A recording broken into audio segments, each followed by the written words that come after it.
The rising cost of obesity and the increasing percentage of overweight people in the U.S. have been in the news a lot, as you probably know, and it's also a trending topic on Twitter. Today we're talking with our life coach, Pat Barone. She is back with us of Catalyst Coaching, talking about a crucial part of the weight loss battle, and that is keeping it off. And I think there are probably very few people out there that can't relate to that in some fashion. I mean, I was kind of laughing about how many different sizes I have in my own dresser the other day. So 1 to 3%.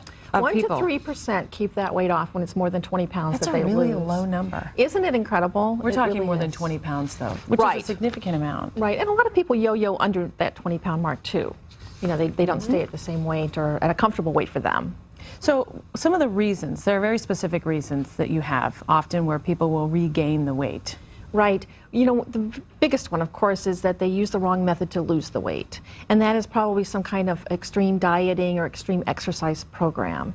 When you go to extremes like that, the body reacts against it. Like pills or just a specific... Very low-calorie diets, high restriction, things like that. Because your body then craves those things, or we just get back into our normal ways? Well, your body doesn't know if it's starving because there's a famine. It has no knowledge. It can't discern those things. So it doesn't know if you're in a famine or if food is scarce. So it's going to react against that, and it's going to try to hold on to the fat it has in order to preserve your life. Sabotage is your second point. Sabotage is that mental thinking. It's often negative, often a habit. And when that comes in, then you always find the weight loss that you've lost, creeping back on. Lagging enthusiasm or a dip in motivation, I think all of us can relate to that. Well, that's the emotional part. Motivation is always emotional. So if you don't manage your emotions well, you're going to be up and down all the time. You can't maintain that type of consistency that you need. Disconnecting from the body, explain that.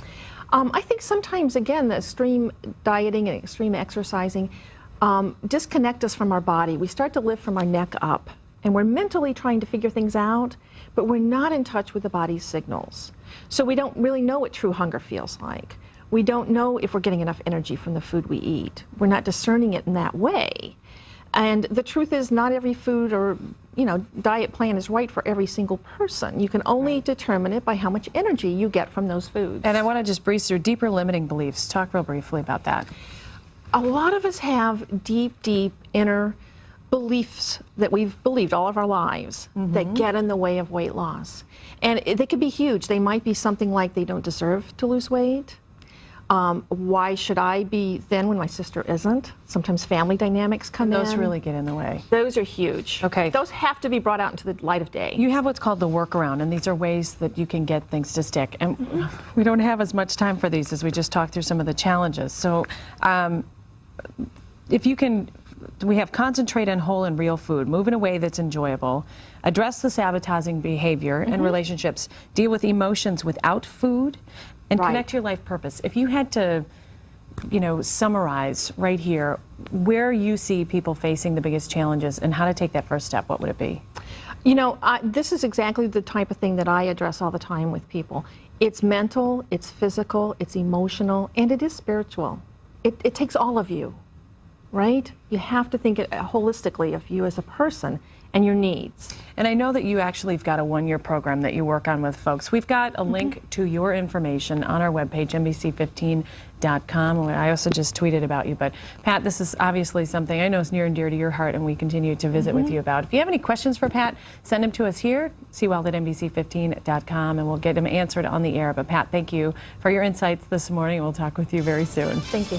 All right, we'll be back in just a minute.